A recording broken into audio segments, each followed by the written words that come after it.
Hello दोस्तों, नमस्कार। Study on track channel में मैं आप सबका बहुत बहुत स्वागत करता हूं। मिडिवल हिस्ट्री की ये जो सीरीज़ चल रही है, इसमें पिछले लेक्चर में हमने स्लेव डायनेस्टी या फिर मामलुक डायनेस्टी के बारे में चर्चा की। फिर उसके अगले वीडियो में हमने खिलजी डायनेस्टी के बारे में देखा कि कैसे डायनेस्टी का उदय होता है, कैसे उसमें डिफरेंट डिफरेंट रूलर आते हैं, कैसे वो रूल करते हैं, कैसे एक रिकॉन्कर करते हैं टेरिटरी को। ठीक है, तो आज के लेक्चर में हम तुगलक डायनेस्टी के बारे में चर्चा करेंगे। इसके इम्पोर्टेंस अभी आने वाले जो यूपी ROARO और यूपी PCS के जो एग्ज़ाम्स हैं उसमें यहाँ से काफ़ी क्वेश्चन आते हैं, जिसमें कुछ क्वेश्चन फैक्ट बेस होते हैं और कुछ क्वेश्चन में क्या होता है कि लिंकेजेज होते हैं। जैसे कि अभी खिलजी डायनेस्टी हमें याद रखनी पड़ेगी, फिर उसके बेसिस पे हम तुगलक डायनेस्टी देखेंगे। ठीक है, तो इस तरह से अभी हम सीरीज़ में जो देख रहे हैं तो हम खिलजी को देख चुके हैं, स्लेव डायनेस्टी को देख चुके हैं। अब आज की सीरीज़ में हम तुगलक डायनेस्टी को देखेंगे और इसके डिफरेंट रूलर्स को और उनके एडमिनिस्ट्रेटिव वर्क को देखेंगे कि उन्होंने क्या क्या किया। तो स्टार्ट करते हैं आज का लेक्चर हम तुगलक डायनेस्टी से। ठीक है, तो अब ये तुगलक डायनेस्टी के बारे में पहले हम देख लेते हैं कि ये स्टार्ट कब होती है।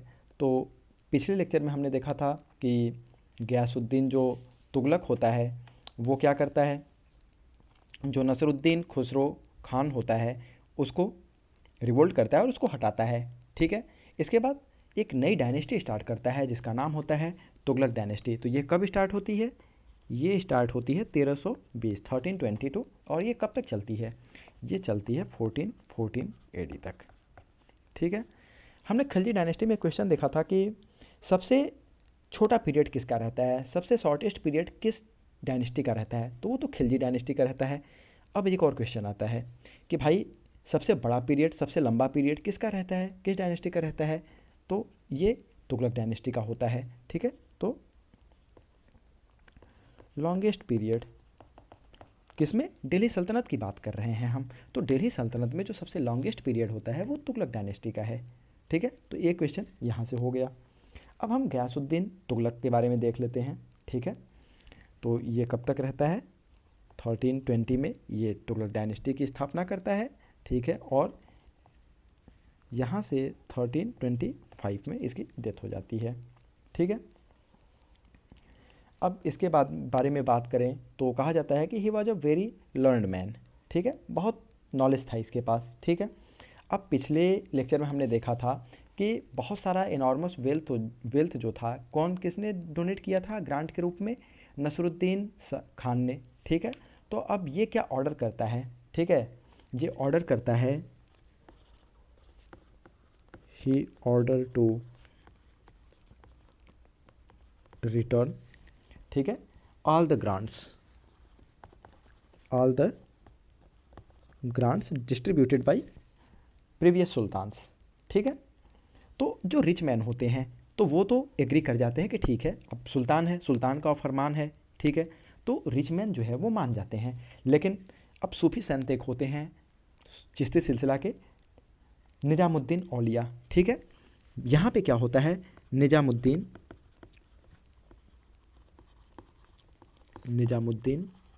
औलिया क्या करते हैं, रिफ्यूज कर देते हैं रिटर्न करने से, क्योंकि ये संत होते हैं, इनको जितना भी ग्रांट मिला इन्होंने पब्लिक वेलफेयर के लिए सब डोनेट कर दिया खुद इन्होंने। अब ये संत थे, संत क्या करेगा, एक्यूमुलेट करेगा वेल्थ को? नहीं, उसने क्या किया, जिसको नीड थी, गरीबों की मदद की, कुछ कहीं कुछ बनवाया, तो उन्होंने सारा पैसा रिटर्न कर दिया। अब वो रिटर्न मतलब रिडिस्ट्रीब्यूट कर दिया पब्लिक में, अब वो कहाँ से रिटर्न करेंगे? ठीक है, तो वो रिफ्यूज कर देते हैं। ठीक है, तो इनको वही कि अब वो सुल्तान है, सुल्तान का फरमान था, फरमान नहीं मानोगे तो फिर कुछ ना कुछ उसके रिजल्ट्स आएंगे। तो गयासुद्दीन तुगलक जो है वो थ्रेट देता है। ठीक है, तो निजामुद्दीन औलिया का एक बहुत फेमस लाइन है, उन्होंने बोला था कि कनूज दिल्ली दूरस्थ। ठीक है, क्या बोला था? कनूज दिल्ली दूरस्थ, मतलब दिल्ली अभी दूर है। ठीक है, ये सुल्तान के लिए उन्होंने बोला। किसने बोला? निजामुद्दीन औलिया ने। ठीक है, और क्या होता है, अनफॉर्चुनेटली क्या होता है कि sultan was died in an accident when he entered in Delhi. अब क्या होता है कि सुल्तान के स्वागत के लिए दिल्ली के बाहर बहुत बड़ा गेट बनाया गया था। ठीक है, सुल्तान हाथी पे बैठ के इंटर कर रहे थे और अनफॉर्चुनेटली क्या होता है, वो गेट कोलैप्स कर जाता है और सुल्तान के ऊपर गिरता है और वहाँ पे क्या होता है, सुल्तान डाइड। ठीक है, तो ये कनूज दिल्ली दूरस्थ यानी दिल्ली अभी दूर है, ये जो स्टेटमेंट था ये सूफी संत थे निज़ामुद्दीन औलिया, ये उनका था। ठीक है, अब डेथ इनकी हो गई। अब इसके बाद यहाँ पे राजा कौन बनेगा, तो अब फिर सुल्तान जो बनता है वो मोहम्मद बिन तुगलक बनता है, मोहम्मद बिन तुगलक। ठीक है, अब ये दिल्ली सल्तनत का सुल्तान बनता है और ये रूल करता है 1325 टू 1351 AD। ओके, अब जब जैसे हमारे दिमाग में ये बहुत सुना हुआ नाम है कि मोहम्मद बिन तुगलक, ठीक है, तुगलकी फरमान, ठीक है, तो अब जैसे ही तुगलक का नाम आया ना तो बहुत सारे हिस्टोरियंस, अब यहाँ पे हिस्टोरियंस की राय जो है वो बटी हुई है। कुछ हिस्टोरियंस इसको क्या कहते हैं कि अब दो तरह में बटे हुए हैं। एक लोग कहते हैं कि ये मैड किंग था, मतलब कुछ भी डिसीजन ले लेता था, और वहीं एक दूसरा पक्ष है हिस्टोरियंस का, वो क्या बताते हैं, इंटेलेक्चुअल बताते हैं, इंटेलेक्चुअल किंग बोलते हैं इसको। ठीक है, कि सोच समझ के डिसीजन ये लेता था, बट कुछ ऐसे इंसिडेंट्स हो जाते थे जिससे वो पॉलिसी सक्सेस नहीं हो पाती थी। ठीक है, तो इनके हम 5 एक्सपेरिमेंट्स की बात करेंगे, मतलब क्यों इनको ये कुछ लोग मैड किंग बोलते थे, कुछ लोग इंटेलेक्चुअल क्यों बोलते थे, कुछ तो रीजन रहा होगा। तो इनके 5 एक्सपेरिमेंट्स इसने किए, 5 एक्सपेरिमेंट्स। ठीक है, तो इसमें पहला एक्सपेरिमेंट्स क्या था, पहला कुछ तो रहा होगा। तो भाई इसने क्या किया कि इसने अपनी ट्रांसफ़र जो थी, कैपिटल थी, उसको ट्रांसफ़र किया दिल्ली से, कहाँ ले गया, दिल्ली टू दौलताबाद शिफ्ट किया। क्या क्या क्या किया, अपनी कैपिटल को शिफ्ट कर दिया, अपनी राजधानी को शिफ्ट कर दिया दिल्ली से दौलताबाद में। कब करता है ये, 1325 में किंग बनता है और 1326 में ये अपनी कैपिटल को शिफ्ट कर देता है। क्यों शिफ्ट करता है भाई, जो इसका सल्तनत था, जो दौलताबाद है, Daulatabad located in centre of his सल्तनत, सेंटर ऑफ हिज सल्तनत। ठीक है, तो पहला रीजन ये था। दूसरा रीजन क्या था कि जो दौलताबाद था, एक सेकेंड, दौलताबाद की अगर हम बात करें तो इसके टाइम पे, मोहम्मद बिन तुगलक के टाइम पे मंगोल अटैक होते थे, तो सेफ था, सेफ फ्रॉम मंगोल अटैक। इसने अपनी सारी पब्लिक को क्या किया कि दौलताबाद में शिफ्ट करता है। ठीक है, सारी पब्लिक को दौलताबाद में शिफ्ट किया और दिल्ली को क्या किया, पूरी तरह से गैरिसन सिटी बना दिया। ठीक है, दिल्ली को क्या बना दिया, मिलिट्री सिटी। ठीक है, मिलिट्री इस्टेब्लिश करता है, यहाँ पे गैरिसन बनाता है, किसको कंटेन करने के लिए, काउंटर करने के लिए मंगोल अटैक्स को। ठीक है, अब यहाँ पे क्या हुआ, दौलताबाद में जब वो जाता है तो पीपल ऑफ दौलताबाद, वहाँ पे क्या होता है कि एक और रीजन होता है कि दिल्ली के जो पीपल होते हैं, Delhi people not recognise the sultan. ठीक है, वो डिनाई कर देते हैं, मतलब इसके एक्ट्स को, कि आप बहुत ये कुछ भी हार्श डिसीजन लेता है। तो इस वजह से मोहम्मद बिन तुगलक को एक ये भी रीज़न था कि वो अपनी कैपिटल को क्या करता है कि दिल्ली से शिफ्ट कर लेता है, कहाँ पे, दौलताबाद में। और बाद में क्या करता है, फिर जब शिफ्ट होने के बाद ये कुछ सालों के बाद ये फिर से अपने कैपिटल को फिर रिटर्न करता है, कहाँ से, दौलताबाद टू दिल्ली, दौलताबाद टू दिल्ली। क्योंकि लॉन्ग रन में आप क्या होता है कि टेरिटरी का, पूरी टेरिटरी का एडमिनिस्ट्रेशन आप दौलताबाद से नहीं कर रहे हैं, आपके अटैक कहाँ से हो रहे हैं, नॉर्थ फ्रंटियर से हो रहे हैं, नॉर्थ वेस्ट फ्रंटियर से हो रहे हैं, तो वहाँ पे करने के लिए आपको फिर से दिल्ली आना पड़ेगा। ठीक है, दूसरा अगर हम देखें, पहला हमने देख लिया कि भाई इसने अपनी कैपिटल ही शिफ्ट कर दी। सेकेंड देखें तो टोकन करेंसी इंट्रोड्यूस करता है। ठीक है, टोकन करेंसी, टोकन करेंसी अब लेके आता है। अब कुछ बुक्स में आपको कॉपर का मिलेगा, बट कुछ हिस्टोरियन इसको कहते हैं कि नहीं ये ब्रोंज का था। ठीक है, अब ब्रोंज में ये बात यही है कि इसमें टिन मिला के बनाते हैं कॉपर में ब्रोंज। ठीक है, तो कुछ अमाउंट ऑफ टिन मिला होगा, हो सकता है, उस वजह से कुछ हिस्टोरियंस का मानना है कि नहीं ये ब्रोंज का था। ठीक, अब ये एक्सपेरिमेंट क्या हुआ कि टोकन करेंसी आपने ला दिया, अब ये एक्सपेरिमेंट फेल हो गया फिर से। ठीक है, अब फेल हो गया तो इसने क्या किया, विड्रॉ कर लिया अपनी ये पॉलिसी। तो ये विड्रॉ कर लिया फिर से अपनी पॉलिसी। ठीक है, ये दूसरा इसका एक्सपेरिमेंट। तीसरा एक्सपेरिमेंट क्या किया, खुरासान कैंपेन एक करता है। ठीक है, खुरासान कैंपेन। ठीक है, खुरासान कैंपेन में अगर हम देखें तो इसमें क्या करता है, ठीक है, तो इसमें ये क्या करता है कि अपॉइंट करता है न्यू आर्मी मैन को। कितने, मोर देन 3,50,000 आर्मी मैन को ये क्या करता है, इंट्रोड्यूस करता है, अपॉइंट करता है और उन्हें सैलरी देता है 1 ईयर की एडवांस में। ठीक है, सैलरी इन एडवांस, कितने दिन की, 1 ईयर की, 1 साल की सैलरी एडवांस में दे देता है। ठीक है, उनको पूरी ट्रेनिंग देता है, उनको सारी साजो सामान देता है और बाद में क्या करता है, डिसबैंड करता है आर्मी को। फिर आर्मी को वो जो आर्मी को वो ट्रेनिंग दे रहा है, 1 साल की सैलरी दे चुका है, दैट मीन्स कि आपके स्टेट का बहुत सारा रेवेन्यू जा चुका है, ये क्या करता है, अब उस आर्मी को मना कर देता है कि हम ये कैंपेन नहीं करेंगे। इसके बाद एक और कैंपेन करता है, कराईचल कैंपेन। ठीक है, अब यहाँ भी यही है कि ये कैंपेन किया, यहाँ भी फेल हो गया। ठीक है, और इसका पांचवा ये काम करता है कि टैक्स इंक्रीज। अब देखो इतने सारे कैंपेन कर रहा है तो आपको रेवेन्यू चाहिए ना, तो ये क्या करेगा, टैक्स इंक्रीज कर देगा। कहाँ पे करेगा, दोआब रीजन में। दोआब किसको बोलते हैं, 2 नदियों के जो बीच की जगह होती है, दो आब, आब में वाटर। ठीक है, तो जो वहाँ पे टैक्स को बढ़ा देता है। ठीक है, और उसी समय क्या होता है, जब ये टैक्स बढ़ाता है तो फैमिन आ जाता है, फैमिन आ जाता है। ठीक है, अब सूखा बढ़ गया, सुल्तान ने टैक्स बढ़ा दिया, टैक्स बढ़ाते ही क्या पड़ा, ड्राउट आ गया, फैमिन आ गया। ठीक है, तो ये तो भी फेल हो गया ना, टैक्स अब लोग मर रहे हैं, भूखों मर रहे हैं, भूख से मर रहे हैं, तो कहाँ से वो टैक्स आपको ज़्यादा देंगे। ठीक है, इसके बारे में अगर कुछ देख लें तो इसको बोलते हैं कि मोस्ट लर्नड रूलर बोलते हैं। ठीक है, काफ़ी इसको नॉलेज था। इसको नॉलेज किसका था, एस्ट्रोनॉमी का था, एस्ट्रोनॉमी को जानता था, मैथ जानता था ये। ठीक है, मेडिसिन का नॉलेज था इसको। तो मोहम्मद बिन तुगलक को इन सब चीज़ों का नॉलेज था। ये एक नया डिपार्टमेंट बनाता है, एक न्यू डिपार्टमेंट बनाता है।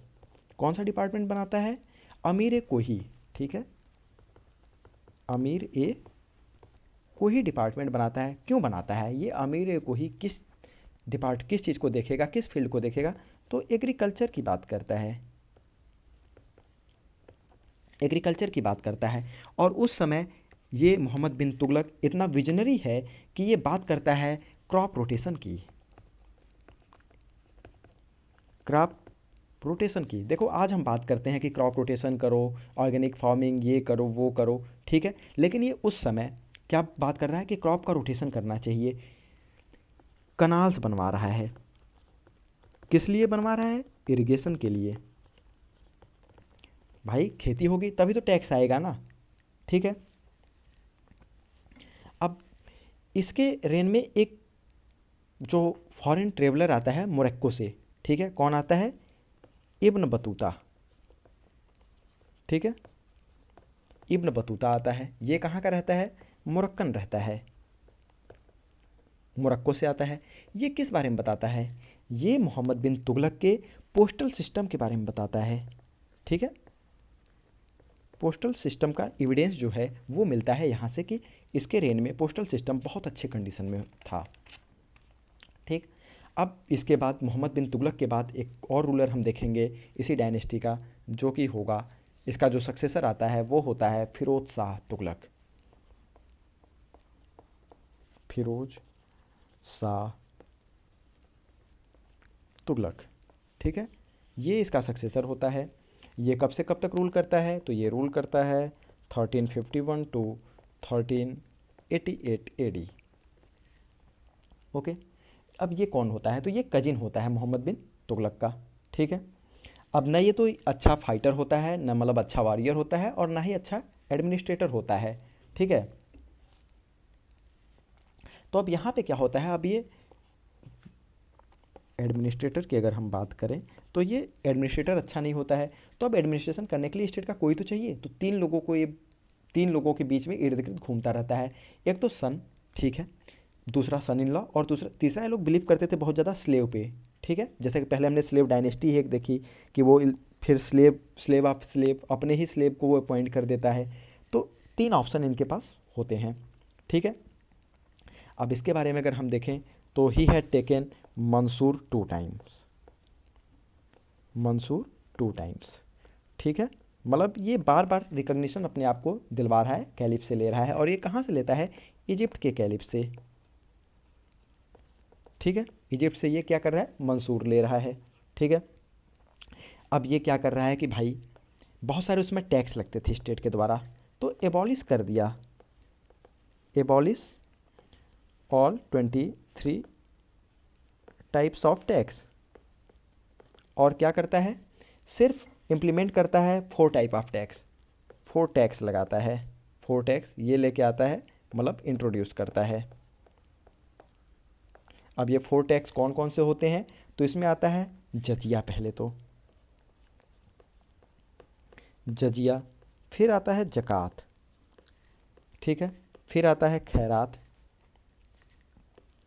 खैरात, और फिर आता है खंस, ठीक है। तो ये 4 टैक्स ये लगाता है, और ये टैक्स लगाता है जो शरीयत में है ना, उसके थ्रू ये फॉलो करने की कोशिश करता है। और जकात जो है ये जकात है, जकात कंपलसरी नहीं होता है, ये एक तरह का दान होता है कि आप अपनी स्वेच्छा से अपनी कैपेसिटी के हिसाब से कितना दान दे सकते हो।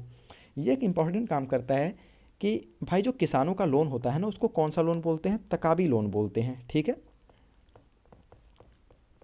तकाबी लोन, ठीक है। अब तकाबी लोन जो होता है उसको ये कौन होता है, ये फार्मर्स लेते हैं, फार्मर्स। ये क्या करता है, सारा लोन को माफ़ कर देता है, ठीक है। अब किसान क्या है, फिर से जाते हैं इसके पास कि आपने तो माफ़ कर दिया, कहीं ऐसा ना हो कि जिस तरह से गयासुद्दीन तुगलक ने ऑर्डर कर दिया था कि सारी वेल्थ को लौटाओ, उसी तरह से कोई बाद में सुल्तान आए वो बोल दे कि भाई अब सारा माफ ऑफ नहीं होगा कुछ भी, और अब आपको जो रिमेनिंग है वो सब देना पड़ेगा। तो अब ये सुल्तान क्या करता है, फिरोज शाह तुगलक वहाँ पे क्या करता है, he destroyed all the loan register of sultanate, ठीक है, destroyed all loan register of sultanate, ठीक है। अब ये रजिस्टर ही कि कोई रिकॉर्ड ही नहीं रहेगा, तो आगे आने वाले सुल्तान कुछ ऐसा एक्ट नहीं ले सकेंगे, ठीक है। अब ये कनाल्स का सबसे बिगेस्ट नेटवर्क बनवाना शुरू करता है, कनाल्स का बिगेस्ट नेटवर्क ये बनवाता है। सबसे पहले अगर हम कनाल देखें तो कौन बनवा रहा था, गयासुद्दीन तुगलक आया, उसने भी कनाल बनवाया है, ठीक है। फर्स्ट रूलर, इसमें हमने शायद भूल गया हूँ मैं, गयासुद्दीन तुगलक की अगर हम बात करें तो इसमें एक चीज़ नोट कर लेना है कि फर्स्ट रूलर टू डिग कनाल, डिग कनाल, ठीक है। तो ये एक इंपॉर्टेंट है कि गयासुद्दीन तुगलक फर्स्ट रूलर था जिसने कनाल बनवाना शुरू करता है। इसके बाद अगर हम बात करें फिरोज शाह तुगलक की, तो बिगेस्ट जो नेटवर्क बनाता है कनाल्स का वो बनाता है, और एक नया टैक्स लगाता है, इरिगेशन टैक्स, ठीक है, इरिगेशन टैक्स इंट्रोड्यूस करता है बाद में। पहले 4 टैक्स लगा चुका था, वो हमने देखा था, जकात, जजिया, ये लगा चुका था, ठीक है। तो अब कनाल्स पे इरिगेशन, कनाल्स के लिए बनवाया इरिगेशन, तो एक नया टैक्स इंट्रोड्यूस करता है, ये एक नया डिपार्टमेंट बनाता है। पहले हमने एक देखा था, सॉरी, हमने एक देखा था कि तकाबी लोन जो थे उन सबको पहले तो माफ़ करता है, फिर डिस्ट्रॉय करता है, फिर एक नया दीवाने खैरात बनाता है, एक नया डिपार्टमेंट, दीवाने खैरात। अब खैरात से क्या समझ में आता है कि वेलफेयर के लिए है, वेलफेयर, वेलफेयर के लिए डिपार्टमेंट ये बनवाता है कि दीवाने खैरात बना देता है, ठीक ठीक है। एक नया बनाता है ये कि दीवान ए बंदागन, बंदागन, दैट मीन्स किस लिए बनवाता है, for the betterment of slave, betterment of, तो ये देखो अब किसानों के लिए कर रहा है, तकाबी लोन माफ़ कर दिया, सारे रजिस्टर डिस्ट्रॉय कर दिए, कनाल्स बनवाता है इरिगेशन के लिए, दीवाने खैरात बनाता है, दैट मीन्स कि वेलफेयर के लिए, पीपल के वेलफेयर के लिए एक अलग से डिपार्टमेंट बनाता है। फिर ये दीवाने बंदागन बनाता है, ठीक है, दीवाने बंदागन किस लिए, स्लेव्स के बेटरमेंट के लिए, ठीक है, कि स्लेव्स के लिए भी ये काम कर रहा है। अब अब ये सारे काम तो कर रहा है, ठीक है। अब इसके बाद अब ये देखो ये इतना स्ट्रांग रूलर नहीं है, ठीक है, तो इसके ऊपर भी प्रेशर आ रहा है, तो ये क्या करता है, ये रिकॉग्नाइजेज, क्या करता है, कौन कौन से एम्पायर को, विजयनगर और बहमनी एम्पायर को, विजयनगर एंड बहमनी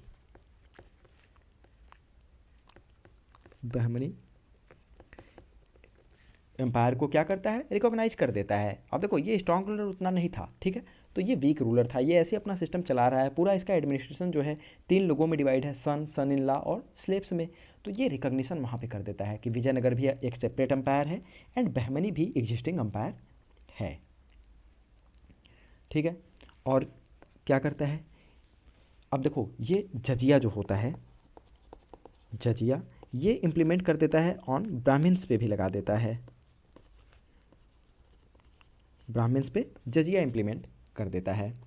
पहले क्या था, प्रीवियस जो सुल्तान थे उनके टाइम पे ब्राह्मण्स वर फ्री फ्रॉम जजिया, ठीक है। अब ये क्या काम करता है, जो 2 अशोकन पिलर्स थे, ठीक है, कहाँ से, एक था तोपरा में और दूसरा था मेरठ में, यहाँ से कहाँ लाता है, दिल्ली में लाता है। दिल्ली में क्या लाता है, अशोकन पिलर, अशोकन पिलर, और ये कहाँ पे लगवाता है, फिरोज शाह कोटला मैदान में, ठीक है। ये अशोकन पिलर फिरोज शाह कोटला मैदान में ले जाता है। कहाँ से ले आता है, एक ले आता है टोपरा से, एक ले आता है मेरठ से। इसके अगर रेन में देखें ना तो कोई सीरियस टाइप का रिवोल्ट नहीं होता है, ठीक है, क्योंकि इसने पावर खुद ही डिस्ट्रीब्यूट कर रखी थी, कोई कंसोलिडेशन नहीं किया था, ठीक है। ये एक और काम करता है कि प्रोवाइड एम्प्लॉयमेंट टू अनएम्प्लॉयड, ठीक है भाई, जो अनएम्प्लॉयड है उनको क्या करता है, एम्प्लॉयमेंट प्रोवाइड करता है और एक नया डिपार्टमेंट खोलता है, कौन सा, जो थोड़ा पढ़े लिखे होते हैं भाई उनको भी तो एम्प्लॉय करना है, तो उनके लिए एक ट्रांसलेशन डिपार्टमेंट खोलता है,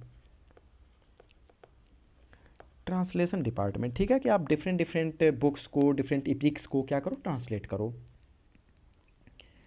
इसके बाद क्या करता है कि जैसे इसने हमने पहले देखा था कि बेटरमेंट ऑफ स्लेव्स के लिए बनाया था, तो मैक्सिमम नंबर ऑफ स्लेव्स जो है ना इसी के रेंज में पाए जाते थे, तो इस वजह से बनाया था। एक और ये मेजर लेता है, ठीक है,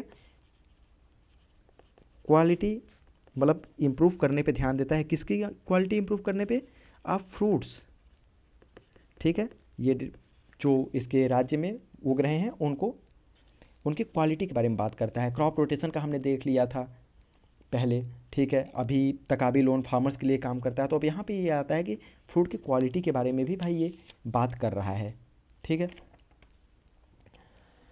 अब ये तो उतना ही स्ट्रांग रूलर था नहीं, वीक रूलर था। खुद इसने क्या करता है कि बहमनी और विजयनगर अंपायर को रिकॉग्नाइज कर देता है। इसके बाद कुछ 2-3 रूलर आते हैं, जैसे तुगलक शाह सेकेंड आता है, अबू बकर आता है, बट ये लोग उतने इंपॉर्टेंट रूलर नहीं होते हैं, ठीक है।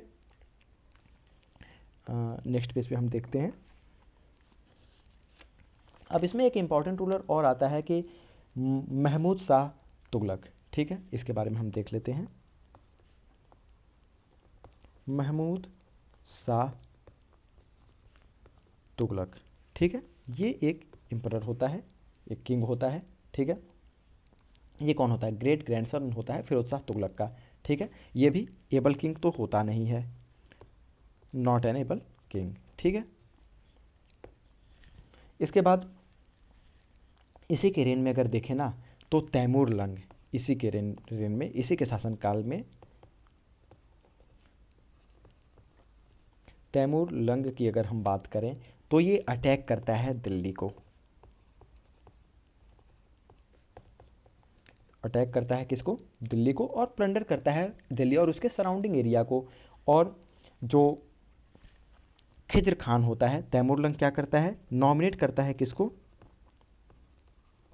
खिज्र खान को, ठीक है। इसके बाद खिज्र खान यहाँ का शासक बनता है, ठीक है। इसके बाद क्या करे, बाद में ये रिटर्न हो जाता है सेंट्रल एशिया में, ठीक है। तैमूरलंग आता है, प्लंडर करता है, यहाँ पे शासन करने नहीं आया होता है, वो इनॉर्मस वेल्थ लेता है यहाँ से, प्लंडर करता है दिल्ली में, और फिर चला जाता है वापस सेंट्रल एशिया में, ठीक है। अब क्या होता है, खिज्र खान को तो नॉमिनेट किया था, ठीक है, बट अब सुल्तान क्या करेगा, सुल्तान रिकैप्चर, सुल्तान रिकैप्चर। अब भाई खिज्र खान उतना स्ट्रांग नहीं था जितना तैमूरलंग था, ठीक है, वो बहुत क्रूअल शासक था, बहुत क्रूर था, ठीक है। तो अब यह सुल्तान क्या करता है, फिर से रिकैप्चर करता है और एक टाइटल लेता है। अब ये मोहम्मद शाह तुगलक के बारे में कहा जाता है कि इन्होंने एक टाइटल लिया, शहंशाह शाह आलम, ठीक है, शहंशाह शाह आलम, शाह आलम। और लोग मजाक में कहते थे कि शहंशाह शाह आलम, जिसका किंगडम कितना बड़ा है, किंगडम सिर्फ दिल्ली, एक सेकेंड, दिल्ली टू पालम, ठीक है, एक छोटा सा स्टेट में, एम्पायर में सिकुड़ के रह गया है दिल्ली सल्तनत, ठीक है। तैमूरलंग ने पूरा ज्योग्राफी चेंज कर दी इसकी। अब ये कहाँ पे कंट्रोल कर रहे हैं, दिल्ली से पालम, बहुत छोटे से 10-15 किलोमीटर की टेरिटरी में, और टाइटल क्या ले रहे हैं, शहंशाह शाह आलम, ठीक है। तो इसके बाद ये महमूद शाह तुगलक के बारे में हमने देखा, और इनकी डेथ हो जाती है, ठीक है। इसके बाद बनते हैं एक किंग बनते हैं फिर से, कौन होता है वो, दौलत खान, ठीक है, दौलत खान, ठीक है। अब ये यहाँ का सुल्तान बनते हैं, ठीक है। क्यों बनते हैं भाई, क्योंकि ये जो रिच नोबेल्स होते हैं ना, रिचेस्ट नोबेल होते हैं, ठीक है, किसमें, जितने भी नोबेल्स होते हैं उनमें सबसे रिच होते हैं, तो ये सुल्तान बन जाते हैं यहाँ पे, ठीक है। अब फिर से यही होता है कि भाई तैमूरलंग आता है, जो खिज्र खान है वो फिर इनको किल्ड कर देता है, खिज्र खान, ठीक है। अब यहाँ पे फिर ये डायनेस्टी ख़त्म होती है, तुगलक डायनेस्टी, और इसके बाद स्टार्ट होता है सैयद डायनेस्टी, ठीक है। तो इस लेक्चर में हमने ये पूरा देखा कि तुगलक डायनेस्टी में कैसे कैसे कौन से रूलर आते हैं, क्या क्या इंपॉर्टेंट वर्क करते हैं, ठीक है, कैसे किसने कनाल के लिए काम किया, किसने किसानों के लिए किया, ठीक है। तो आगे आने वाले लेक्चर में हम लोग सैयद डायनेस्टी और लोधी डायनेस्टी के बारे में पढ़ेंगे। Thank you, signing off.